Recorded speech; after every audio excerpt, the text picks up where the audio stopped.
ಎಲ್ರಿಗೂ ನಮಸ್ಕಾರ. ನಾನು ಇವತ್ತಿನ ವಿಡಿಯೋದಲ್ಲಿ ಪೇಪರ್ ಅವಲಕ್ಕಿ ಮಾಡೋದು ತೋರಿಸ್ತಾ ಇದ್ದೀನಿ. ಈ ಪೇಪರ್ ಅವಲಕ್ಕಿಗೆ ನಾವು ಉಪ್ಪು ಖಾರ ಹಚ್ಚಿಟ್ರೆ ತುಂಬ ಚೆನ್ನಾಗಿರುತ್ತೆ. ಯಾರಾದರೂ ಗೆಸ್ಟ್ ಬಂದರೆ ತಕ್ಷಣ ಹಾಕ್ಕೊಡ್ಬೋದು. ಆಮೇಲೆ ಈ ಚಳಿಗಾಲಗಂತೂ ಈವ್ನಿಂಗ್ ಸ್ನ್ಯಾಕ್ಸಿಗೆ ಬೆಸ್ಟ್ ಅಂತಲೇ ಹೇಳ್ಬೋದು. ಸೂಪರಾಗಿರುತ್ತೆ. ಬನ್ನಿ ಆಗಿದ್ದರೆ ಯಾವ ಥರ ಮಾಡೋದು ಅಂತ ನೋಡ್ಕೊಂಬರೋಣ. ನಾನು ಇಲ್ಲಿ ಪೇಪರ್ ಅವಲಕ್ಕಿ ತೊಗೊಂಡಿದ್ದೀನಿ, ಒಂದು ಅರ್ಧ kg. ಈ ಪೇಪರ್ ಅವಲಕ್ಕಿನ ನಾನು ಸ್ವಲ್ಪ ಹೊತ್ತು ಬಿಸಿಲಿಗೆ ಇಟ್ಕೊಂಡಿದ್ದೆ. ಸ್ವಲ್ಪ ಗರಿ ಗರಿಯಾಗಿ ಚೆನ್ನಾಗಿದೆ. ಇನ್ನು ಒಗ್ಗರಣೆಗೆ ಎಣ್ಣೆ, ಸ್ವಲ್ಪ ಶೇಂಗಾ ಬೀಜ ಮತ್ತು ಪುಟಾಣಿ, ಕೊಬ್ಬರಿನ ತೆಳ್ಳಗೆ ಈ ಥರ ತುರಿದು ಇಟ್ಕೊಂಡಿದ್ದೀನಿ, ಎರ್ಜಿಬಿಟ್ಟು ಇಟ್ಕೊಂಡಿದ್ದೀನಿ. ಇನ್ನು ಬೆಳ್ಳುಳ್ಳಿ ಜಜ್ಜಿಟ್ಕೊಂಡಿದ್ದೀನಿ, ಮೆಣಸಿನ್ಕಾಯಿ ಖಾರಕ್ಕೆ, ಕರಿಬೇವು ಸ್ವಲ್ಪ ತೊಗೊಂಡಿದ್ದೀನಿ. ಆಮೇಲೆ ಗೋಡಂಬಿ ಸ್ವಲ್ಪ ಆಪ್ಷನಲ್ಲು, ಬೇಕು ಅಂದರೆ ಹಾಕ್ಕೊಳ್ಳಿ, ಬೇಡ ಅಂದರೆ ಸ್ಕಿಪ್ ಮಾಡಿ. ಇನ್ನು ಹುರ್ಗಡ್ಲಿ ಇಟ್ಟು ಸ್ವಲ್ಪ ಅರಿಶಿನ, ಸಕ್ಕರೆನ ಪುಡಿ ಮಾಡಿಟ್ಕೊಂಡಿದ್ದೀನಿ, ಉಪ್ಪು ರುಚಿಗೆ ತಕ್ಕಷ್ಟು. ಇಷ್ಟು ಐಟಮ್ಸ್ ಬೇಕು. ಇವಾಗ ಯಾವ ಥರ ಮಾಡೋದು ಅಂತ ನೋಡ್ಕೊಂಬರೋಣ. ಫಸ್ಟ್ ನಾನು ಇಲ್ಲಿ ಒಂದು ದೊಡ್ಡ ಪಾತ್ರೆನೇ ಇಟ್ಕೋಬೇಕು, ಯಾಕಂದರೆ ಪೇಪರ್ ಅವಲಕ್ಕಿ ನಾವು ಅದರಲ್ಲೇ ಮಿಕ್ಸ್ ಮಾಡಿದರೆ ಚೆನ್ನಾಗಿರುತ್ತೆ. ಅದಕ್ಕೆ ನಾನು ಪಾತ್ರೆ ಬಿಸಿನೂ ಆಗುತ್ತಲ್ವ, ಸ್ವಲ್ಪ ಗರಿ ಗರಿಯಾಗಿ ಚೆನ್ನಾಗಿ ಬರುತ್ತೆ ಅಂತ ನಾನಿಲ್ಲಿ ದೊಡ್ಡ ಪಾತ್ರೆಗೆ ಇಟ್ಕೊಂಡು ಎಣ್ಣೆ ಹಾಕ್ಕೊಂಡಿದ್ದೀನಿ. ಎಣ್ಣೆ ನಾನು ತೊಗೊಂಡಿರೋ ಒಂದು ಅರ್ಧ kg ಅವಲಕ್ಕಿಗೆ, ಪೇಪರ್ ಅವಲಕ್ಕಿಗೆ ನಾನು ಎಣ್ಣೆ ಒಂದು 10 ಸ್ಪೂನ್ ಹಾಕ್ಕೊಂಡಿದ್ದೀನಿ. ಆ 10 ಸ್ಪೂನ್ ಎಣ್ಣೆ ಹಾಕಿದ್ಮೇಲೆ ಎಣ್ಣೆ ಬಿಸಿ ಆದಮೇಲೆ ನಾನು ಫಸ್ಟು ಶೇಂಗಾ ಬೀಜ ಹಾಕ್ಕೊತೀನಿ. ಶೇಂಗಾ ಬೀಜ ಸ್ವಲ್ಪ ಅದು ಚಟಪಟ ಅಂತ ಸಿಡಿತಾ ಇರುತ್ತೆ, ಆವಾಗ ಅದು ಫ್ರೈ ಆಗಿದೆ ಅಂತ ಅರ್ಥ. ಸ್ವಲ್ಪ ಕಲರು ಚೇಂಜ್ ಆಗ್ತಾ ಬರುತ್ತೆ.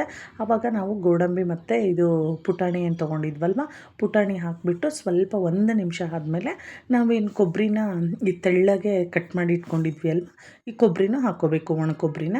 ಈ ಥರ ಈ ಕೊಬ್ಬರಿನೂ ಸ್ವಲ್ಪ ನೀಟಾಗಿ ಫ್ರೈ ಆಗಬೇಕು ಆಯಿಲಲ್ಲಿ. ಈ ಥರ ಫ್ರೈ ಆದಮೇಲೆ ಇದನ್ನು ನೀಟಾಗಿ ಈ ಥರ ಮಿಕ್ಸ್ ಮಾಡ್ತಾನೇ ಇರಬೇಕು. ಸ್ವಲ್ಪ ಕಲರು ಚೇಂಜ್ ಆಗ್ತಾ ಇರುತ್ತೆ ಕೊಬ್ಬರಿದು. ಆವಾಗ ನಾವು ಇದು ಕರಿಬೇವು ಹಾಕ್ಬಿಟ್ಟು ಮತ್ತೆ ಅದನ್ನು ಸ್ವಲ್ಪ ಎಲ್ಲ ಚೆನ್ನಾಗಿ ಎಣ್ಣೆಯಲ್ಲೇ ಫ್ರೈ ಆಗಲಿ. ಕರಿಬೇವನ್ನ ಎಲ್ಲ ಫ್ರೈ ಆದಮೇಲೆ ನಾವು ಇದನ್ನು ನೋಡಿ ಈ ಥರ ನೀಟಾಗೆಲ್ಲ ಮಿಕ್ಸ್ ಮಾಡಬೇಕು. ಕರಿಬೇವು ಸ್ವಲ್ಪ ಫ್ರೈ ಆಗಿದೆ ಅಂತ ಗೊತ್ತಾಗುತ್ತಲ್ವ. ಇವಾಗ ಕೊಬ್ಬರಿನೂ ಕಲರ್ ಎಲ್ಲ ಚೇಂಜ್ ಆಗ್ತಾ ಇದೆ ನೋಡಿ, ಶೇಂಗದ್ದು ಕಲರ್ ಚೇಂಜ್ ಆಗ್ತಿದೆ, ಪುಟಾಣಿದು ಚೇಂಜ್ ಆಗ್ತಾ ಇದೆ.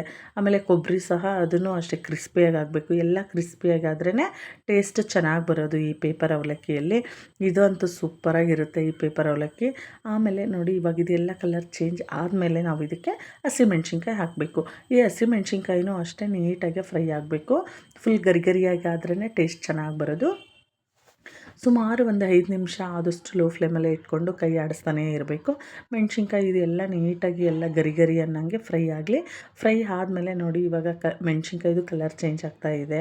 ಆಮೇಲೆ ಶೇಂಗಾ, ಇದು ಕೊಬ್ಬರಿ, ಕರಿಬೇವು ಎಲ್ಲದನ್ನು ಕಲರ್ ಚೇಂಜ್ ಆಗಿ ಒಂಥರ ಕ್ರಿಸ್ಪಿಯಾಗಿ ಆಗುತ್ತೆ. ಆ ಥರ ಆದ್ರೇ ಇದು ನಾವು ಸ್ಟೋರ್ ಮಾಡಿ ಇಟ್ಕೊಳ್ಳೋಕ್ಕೆ, ಆಮೇಲೆ ಟೇಸ್ಟ್ ಕೂಡ ಚೆನ್ನಾಗಿ ಬರುತ್ತೆ. ಈ ಥರ ಆದರೆ ಎಲ್ಲದನ್ನು ನೋಡಿ ಇವಾಗ ಕಲರ್ ಚೇಂಜ್ ಆಗಿದೆ. ಆಮೇಲೆ ಹಸಿಮೆಣ್ಸಿನ್ಕಾಯಿಯನ್ನು ನಾವು ಹಾಕ್ಕೊಂಡಿದ್ವಿ ಅಲ್ವಾ, ಅದನ್ನು ಕೂಡ ನೋಡಿ ಕಲರು ಚೇಂಜ್ ಆಗಿಬಿಟ್ಟು ಚೆನ್ನಾಗಿ ಇದು ರೋಸ್ಟ್ ಅನ್ನಂಗೆ ಆಗಿದೆ. ಇವಾಗ ನಾವು ಈ ಥರ ಇಷ್ಟ ಆಗಿದೆ ಅಲ್ವಾ, ಇದಕ್ಕೆ ನಾವು ಬೆಳ್ಳುಳ್ಳಿ ಹಾಕಬೇಕು. ಫಸ್ಟಿಗೆ ನಾವು ಬೆಳ್ಳುಳ್ಳಿ ಹಾಕಿಬಿಟ್ರೆ ಅದು ಎಲ್ಲ ಬೆಳ್ಳುಳ್ಳಿ ಸೀದ್ಬಿಟ್ಟು ಅದು ಘಮ ಚೆನ್ನಾಗಿ ಅನಿಸೋದೇ ಇಲ್ಲ.